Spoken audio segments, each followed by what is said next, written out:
Bienvenidos sean todos de mi comunidad Doctora Jazz. Estamos aquí en su programa favorito, Medicina Familiar al Descubierto. Es para mí un honor invitarles a todos a formar parte de este encuentro. Se trata de nuestra querida doctora Cecilia Sacco, quien nos acompaña el día de hoy. Ella es especialista en geriatría y está aquí con nosotros en Medicina Familiar al Descubierto para conversar un poco sobre el envejecimiento activo y saludable. Seas bienvenida, doctora Cecilia Sacco, esta es su casa. Muchas gracias por la invitación. Me gusta que me inviten a entrevistas para ayudar a aclarar la mente de nuestra comunidad y sobre todo muchos mitos que andan por ahí con los adultos mayores. Sí. Y hablando de eso, vamos a irnos de lleno de una vez. Y es que, mira, sabes que me pasa mucho en la consulta que nuestros pacientes mayores de 60 años, a mí me encanta preguntarle, ¿cómo usted ve la vejez? ¿Qué le parece? Porque siempre entran quejándose. Y sabes que la mayoría de ellos coinciden en responder, bueno, que viene con achaques. Que viene con achaques suele ser su respuesta favorita. Y lo ven como que la vejez y la enfermedad es lo mismo. ¿Qué puedes decirnos tú al respecto? Muchas personas piensan así, pero no. Muchas personas también piensan que ya se acabó todo después de que llegan a esa edad de 60, 65 años. Inclusive gente desde los 40 dice, no, ya estoy viejo. Entonces, no se acaba la vida en ese momento. Hay muchas cosas. Las personas pueden ser funcionales, pueden ser productivas a esa edad. Y yo creo que lo primero es concientizar a la población de que ahí no se acaba la vida. Excelente. Que pueden ser productivos, pero claro, hay que trabajar desde mucho antes para mantenerse productivo y funcional. Muy buen punto, porque dentro del ciclo vital está el envejecimiento, así como lo está el tener hijos, ¿verdad? El formar pareja, el tener hijos, así como lo está el que hayan hijos en la edad preescolar, la etapa de adultez, pero también va a llegar el envejecimiento. Muchas personas en todas las etapas previas no se preparan para el envejecimiento. Entonces, es como chocante para ellos. Llega un momento donde ellos se enfrentan a esta etapa sin haber superado crisis que vivieron en las etapas anteriores. Claro. Una de ellas, el diagnóstico de las enfermedades crónicas no transmisibles, como la diabetes, la hipertensión arterial, las mismas nefropatías, entre muchísimas otras que me imagino que tú puedes ver a diario en tu consulta.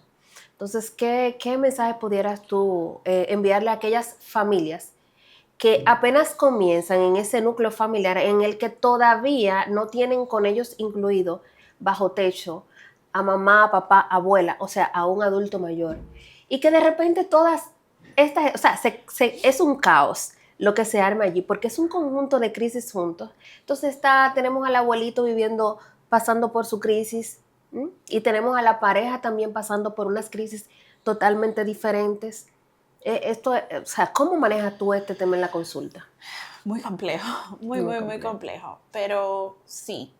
O sea, los adultos mayores llegan muchas veces con enfermedades crónicas no transmisibles que pudieron haberse prevenido, que no se hizo una prevención haciendo cambios en hábitos, en el estilo de vida, que no hacían ninguna actividad física y los llevó a un encamamiento o una disminución de su capacidad funcional antes de tiempo. Entonces, esas son cosas que uno lo habla con la familia, o sea, de la actividad física, los cambios en la dieta, que si el apego al tratamiento, después que se diagnostica una enfermedad así, y asegurarnos de que mantengan su capacidad funcional en ese momento. ¿Y cuáles serían esos chequeos que todo adulto mayor debería considerar a partir de los 60 o los 65 años? Bueno, o sea, debe ir a la consulta cada vez que se paute, o sea, con su especialista, o sea, ya sea 2 veces al año, cada 3 meses, dependiendo cómo esté pautado con su especialista. El control de esas enfermedades crónicas como la hipertensión, la diabetes, sabes que hay que llevarlos a hacer sus controles de laboratorios, que si hay que pesarlos, que si hay que recomendarle terapia física, consulta de nutrición, también se refieren los pacientes a la consulta de nutrición y se le explica en la consulta de geriatría también qué cambios deben hacer en su dieta, cuáles alimentos deben incluir en el plato, o sea, cómo deben ser las porciones, que si ya por envejecimiento no comen tanto, uno les recomienda que hagan mayor cantidad, o sea, en frecuencia y disminuir las porciones. Sí, exactamente. Para poner un ejemplo. Entonces, hay muchas recomendaciones, pero dentro de esas son las más comunes. Y cuando hablas de las más comunes, lo que supongo que queremos transmitir a la población es que cada persona es única. Que esas recomendaciones que comúnmente vemos en las redes sociales de manera general es porque no podemos aplicarla siempre para todas las personas, sino que va a meritar, es lo que quieres decir, una atención integral, una evaluación. O sea, individualizar al paciente. Exacto. Por ejemplo, llegan muchos pacientes a la consulta, ay, que no tiene fuerzas, que se siente cansado, pero ¿qué estamos haciendo para recuperar esa fuerza? O sea, debería hacer ejercicio de resistencia, de fuerza, puede hacer cardio también, y como uno le hace las recomendaciones, me dice, ay doctora, pero a mi edad, digo yo, pero eso no importa, a cualquier edad se puede hacer ejercicio. Exacto. Y podemos mantenernos activos. Y sí, precisamente iba a preguntar, aquí en nuestro país, ¿qué actividad podría ser segura para nuestros adultos mayores y que sean asequibles? Por ejemplo, porque estamos hablando de prevención. Bueno, tenemos muchas áreas que nos permiten hacer ejercicios al aire libre. Por ejemplo, en Puerto Plata tenemos nuestro malecón, que tiene áreas que son seguras para hacer ejercicio al aire libre. Hay parques, inclusive hay grupos que se forman en distintas horas del día para hacer actividad física ahí. O sea, y bueno y válido, o hacen ejercicios de fuerza y resistencia al aire libre también, cardio, personas que caminan, otros montan bicicleta. O sea que son actividades que podemos hacer todos. Claro, no todos los adultos mayores van a poder hacer esas actividades, pero los que sí pueden, que tienen la capacidad funcional, que todavía tienen buen equilibrio, lo veo bueno y válido que vayan a hacerlo. Excelente, muy importante. Doctora, ¿cómo maneja la geriatría esa complejidad de comorbilidades? Nuestros pacientes mayores de 60 años, vemos que cada vez es más frecuente que padezcan de más de una enfermedad crónica. ¿Cómo enfrentan ustedes este desafío? Sí. Llega el paciente con pluripatología, que tiene más de 2 diagnósticos. Entonces va para la hipertensión o la insuficiencia cardíaca, va al cardiólogo. Para la diabetes, al endocrinólogo. Para la enfermedad renal, va al nefrólogo. Nosotros como geriatras integramos el manejo. O sea, nos reunimos, vemos al paciente como un todo, no solamente como el paciente que tiene hipertensión o el paciente que tiene diabetes. O sea, un paciente que primero es un ser humano, segundo tiene una familia, está en sociedad, o sea, que nos preocupamos para que socialice, el paciente que mantenga un estilo de vida saludable y aparte de todo eso, que se sienta amado y funcional. Sabes que desde la medicina familiar esto es lo que más nos gusta, ver al paciente como persona. Porque como dices, para hacer una atención integral, quiere decir que cuando hacemos esa evaluación, probablemente encontremos más allá del motivo de la consulta. Y es ahí donde nosotros podemos lograr que ese ser humano que llegó con una preocupación, pues se vaya con muchas cosas resueltas. Porque a veces su preocupación no es precisamente el problema. ¿Verdad? Eso es lo lindo de la geriatría, lo bonito de la medicina familiar. ¿Qué señales crees que podría alertar a un cuidador? Bueno, como yo siempre le digo, hay cosas que te deben alarmar. Si duerme mucho el abuelo o no duerme nada, que se pone hiperactivo. Si ya ves que hay caídas, que se comienza a caer muy fácil. Si olvida cosas, pero no que olvide que ya no me reconozca o que no sepa dónde pone las llaves, sino que se pierda, que no recuerde si comió o no comió. Esas son cosas muy alarmantes. Entonces también cuando hay una disminución del apetito, ese es un motivo de consulta muy frecuente, que disminuye el apetito.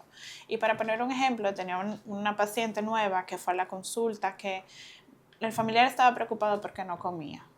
Entonces, evaluamos la paciente, sorpresa, era una candidiasis orofaringea.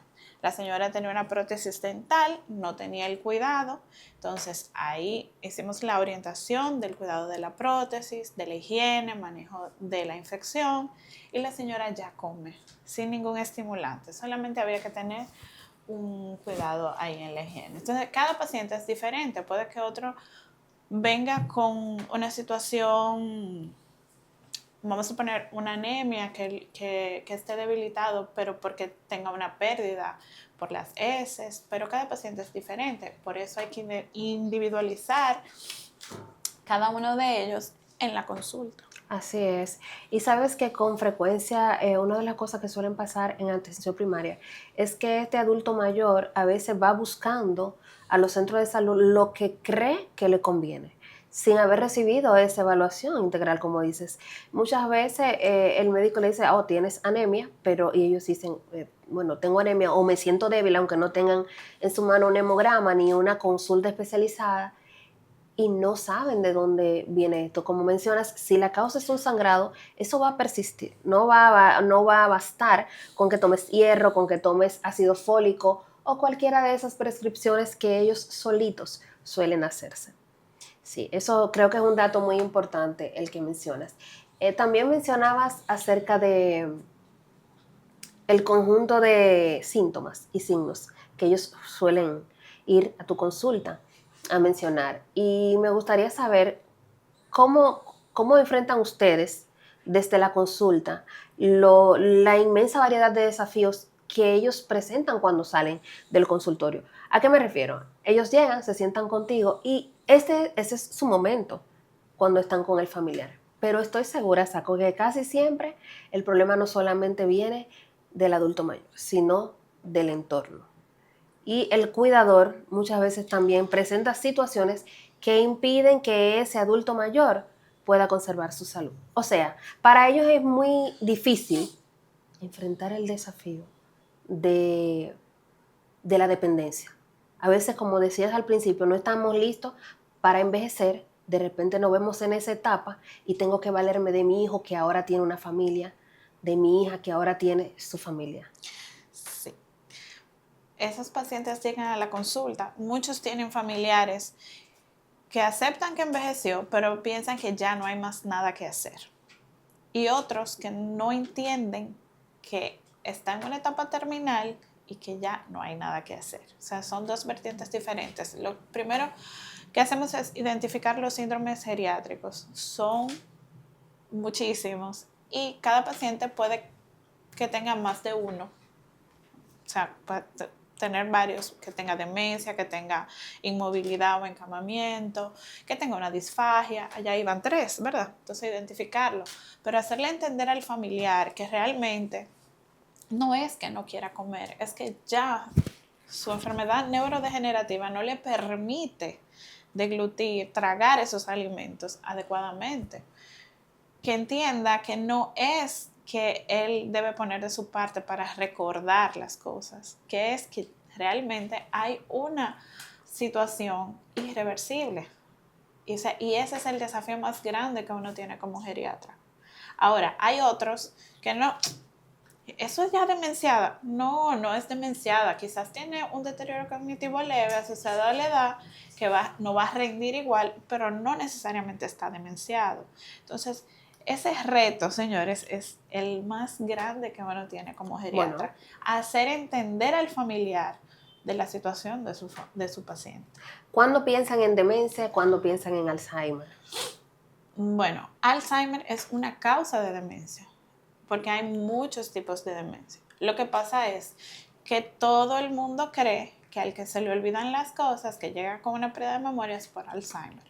Esa es una y quizás la más diagnosticada, pero hay muchos tipos de demencia. Tengo la demencia vascular, la demencia por cuerpos de Lewy, la demencia frontotemporal, hay otras demencias que son rápidamente progresivas. O sea, hay una gran variedad.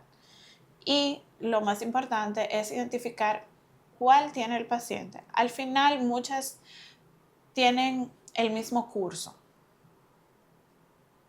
pero el tratamiento no es igual. Hay pacientes que yo le pongo un antidemencial y le cae mal, le va mal porque no está indicado para ese tipo de demencia. Precisamente, esa es la importancia de mencionarlo, que puedan ellos comprender que no va a bastar con que ellos se autodiagnostiquen, sino que necesitan la evaluación de un profesional para que Exacto. puedan tener el tratamiento adecuado. Y que hay otras cosas que vienen con la demencia. Ese paciente con demencia se va a deprimir, ese paciente va a tener disfagia, ese paciente va a ir perdiendo capacidades funcionales, no solamente las cognitivas, y va a necesitar otro tipo de atención. Disfagia, doctora, para que los La pacientes... dificultad para tragar, cuando se le va la comida por el camino viejo. Así mismo. Que comienza a toser cuando come.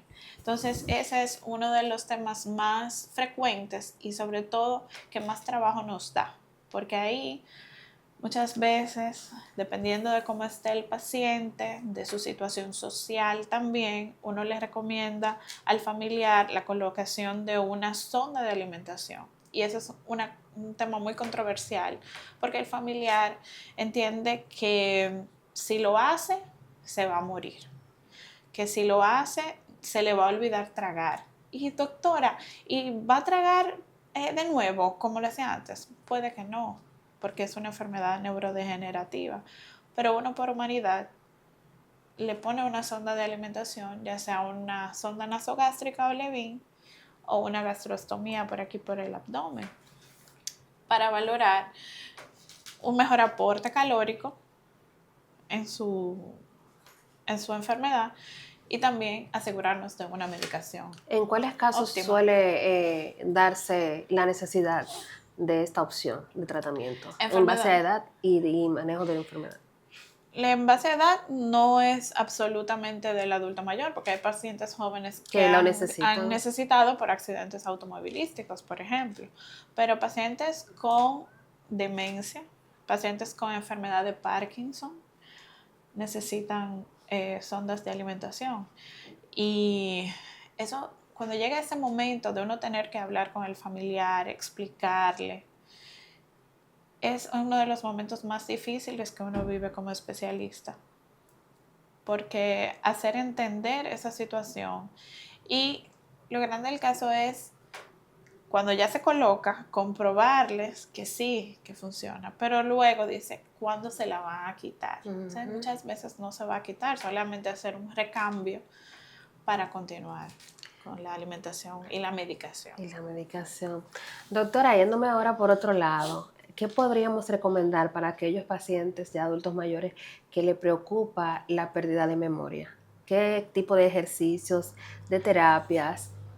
Porque ellos siempre quieren medicamentos, pero yéndonos por el estilo de vida, ¿qué podremos recomendar? Sí, siempre quieren medicamentos. Y no solamente los pacientes, sino los familiares que llegan a la consulta y dicen, doctora, ¿y yo qué puedo tomar para que no me dé a mí? ¿Qué yo puedo tomar? No hay un medicamento que lo prevenga ni que lo cure al momento. Pero sí podemos hablar de prevención desde un cambio en el estilo de vida. O sea, realizar actividad física, eso está científicamente comprobado. Inclusive podemos hablar de la prevención desde la niñez, con una buena educación inicial.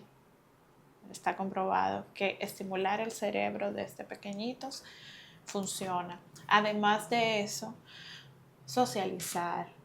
Socializar asegura mucho la reserva cognitiva. Además de eso, el control de la hipertensión, de la diabetes y de la depresión. La depresión es una causa de demencia. Una depresión mal manejada o que no se maneja a tiempo puede terminar en demencia también. El control de los hábitos tóxicos o eliminación, como el tabaquismo, el alcoholismo. O sea, si fuma, dejar de fumar. Eso contribuiría bastante en la prevención de las demencias. Entonces podremos validar aquí que para esas mayores de 60 años sentarse en su tardecita de té y chismear un poquito, conversar así como tú dices, socializar y hablar esos temas que tanto les agrada puede ser muy beneficioso Claro que sí. en estos casos. Claro que sí. Inclusive yo tengo un grupo de pacientes que se reúnen una vez o dos veces a la semana a hacer un juego de mesa y están súper bien. O sea, ellas tienen buena camaradería, cada una lleva algo para compartir o se reúnen en casas distintas y todas son mayores. Entonces, algunas han fallecido ya por otras causas que no son demencias y se quedan las hijas compartiendo también con las demás chicas. Qué bien, qué chévere. Es muy buena idea y es una muy buena estrategia. Doctora, ¿cómo se coordina la atención entre la medicina familiar y la geriatría? Bueno, mi primera experiencia la tengo aquí y yo lo que sí he logrado es que el médico familiar identifique cuáles son los síndromes geriátricos que tiene el paciente. Dependiendo de eso, me lo va a referir a la consulta porque el médico familiar tiene la preparación para manejar cualquier situación que se le presente al paciente. Sí. Entonces, identifica esos síndromes geriátricos como la polifarmacia, la inmovilidad, si hay un deterioro cognitivo ahí que haya que ver, y me lo refiere. Y eso nos ha dado muy buen resultado en la consulta en este corto tiempo que tengo compartiendo con ellos. Qué bueno, es muy bueno escuchar eso. Sabes que te lo pregunto por el mismo tema de la comunicación, porque por ejemplo, desde el primer nivel de atención, sea porque esté o no un médico familiar presente, cuando nuestro paciente envejeciente tiene una polifarmacia, dígase, tiene muchos medicamentos que tomar para diferentes patologías y de repente lo vemos allí y que nos vemos en la necesidad de agregar otra medicación y valoramos una interacción medicamentosa, dígase para que comprendan algún tipo de cruce entre uno y otro que vaya a alterar el efecto o la potencialidad de uno de los fármacos que utiliza. Entonces, a veces es muy importante nosotros lograr esa comunicación con ustedes para hacer cualquier reajuste. Claro que sí, inclusive dependiendo de eso puede hasta empeorar un síndrome geriátrico. Así es. Como las caídas, ¿verdad? Que son, o sea, forman un síndrome geriátrico. La misma demencia puede empeorar con alguna medicación. O sea, y siempre deberíamos estar en contacto. Sí. A veces por razones de tiempo hay cosas que se omiten, pero sí, o sea, la experiencia que he tenido en el corto tiempo compartiendo con los médicos familiares me ha ido bien. Y también, o sea, con otras especialidades, o sea, nos ponemos de acuerdo, valoramos, por ejemplo, ahora, antes de llegar aquí, me puse de acuerdo con 2 especialistas para ver qué tipo de anticoagulación íbamos a hacer con un paciente que tiene un solo riñón, que tiene diabetes, que tiene 80 años, que tuvo un infarto y que está infectado. O sea, tengo 5 problemas. Sí. 5 problemas. Y un postquirúrgico complicado también de columna. O sea que ahí van 6. Wow. Doctora, recomendación para los cuidadores en la prevención de caídas de ese adulto mayor en el hogar. Revisar medicación. Si hay algún medicamento que esté produciendo somnolencia, que el paciente vaya a tener mucho sueño por ese medicamento, que se pueda caer. Si hay diuréticos, darlo lo más temprano posible para que no se esté levantando en la noche y en la oscuridad se pueda caer. Esos son muy importantes. Si hay mareos, si nota que hay una pérdida de equilibrio, notificarlo y llevarlo a consulta para prevenir las caídas. Muchas veces hay enfermedades neurodegenerativas que comienzan con pérdida de equilibrio. Wow. El primer síntoma que da, puede haber un vértigo. Bien, también. Que también puede, claro que sí. Doctora, ya para terminar, ¿qué mensajito le podríamos enviar a nuestros adultos mayores? O mayores de 60 años, mayores de 65 años, porque también esa es una de las dudas que podemos aclarar aquí, el tema de la edad. Si es a partir de los 65, de los 70. Bueno, las personas envejecen a partir de los 40 años, 30 años. Ya Ay, estamos no envejeciendo. me diga Todos eso. estamos envejeciendo No me diga aquí. eso. Aquí está. Nuestro señor productor casi, Es que casi cae. todos vamos para esa etapa, Todos tan vamos para bonita. allá. Y como decía mi abuela, bueno, el que no se muere joven llega viejo, ¿verdad? Pero realmente no podemos temerle a eso. Ahora, tenemos que cuidarnos desde más jóvenes para tener un envejecimiento saludable, o sea, es fomentar, prevenir y la pérdida de capacidad funcional. Porque mientras seas funcional, te vas a bañar solito, comer solito, puedes salir solo, todo lo que puedas hacer por ti mismo es lo mejor. Entonces, eso hay que trabajarlo desde joven. La capacidad funcional. O sea, llegar a una edad avanzada, ya eso es un plus. Pero llegar siendo funcional, o sea, eso es lo máximo. Sí, sí. Entonces, doctora, mire, nosotros aquí en nuestro canal tenemos muchos seguidores mayores de 65 años. Uh-huh. Principalmente desde España, desde México y de aquí de nuestra República Dominicana. ¿Qué mensaje le damos a aquellos que se sienten olvidados por el sistema de salud o por la misma sociedad? Ay, qué tema tan fuerte. Sí, lamentablemente yo creo que ese es el mayor problema que tenemos en nuestra sociedad. El poco acceso al sistema de salud o a la de seguridad social que tienen los adultos mayores. O sea, aquí si no tienes un hijo que esté empleado y que pague una seguridad social, un plan básico, el adulto mayor no tiene acceso a la seguridad social privada. E incluso, discúlpeme doctora, a veces teniendo un hijo que esté bien empleado, muchas veces les hace falta con qué pagar una diferencia o con qué comprar los medicamentos. Exacto, o sea, un acceso casi imposible para ellos, o sea, y un fondo de medicamentos muy reducido cuando toma varios medicamentos. O sea, y de uso continuo. Exacto, de uso continuo. Entonces, hay medicamentos que lamentablemente no pueden dejar de tomar. Hay otros que sí, que pueden ser temporales y que uno hace un rejuego, pero hay otros que sí, o sea, no puede dejar de tomarse el antihipertensivo, su pastilla de la presión, su pastilla de la diabetes, sí. O sea, y es difícil. Cuando se acaba ese fondo del seguro, o sea, el paciente sufre bastante. Que a pesar de que hacen un esfuerzo por pagar ese seguro, muchas veces no tienen cómo acceder a todos los recursos que necesitan dentro del mismo sistema de salud. Así es. Pero nada, nosotros apostamos a que desde este programa también podremos ayudar a dar ese puntito. Inclusive, o sea, me iría más lejos. Sí. Dentro de mi formación como geriatra, pude ir a otro país donde el adulto mayor, inclusive, el hospital lo mandaba a buscar para que fuera a su terapia cardiovascular, para que fuera a la consulta si no tenía cómo llegar. Ya programado. Y lo llevaba a su casa. Excelente. O sea, hay pacientes que no llegan a nuestra consulta porque no pueden pagar el transporte. Así mismo es. Y o sea, la integración de todos esos servicios para un adulto mayor, yo creo que es lo más importante ahora mismo para nosotros en nuestra sociedad.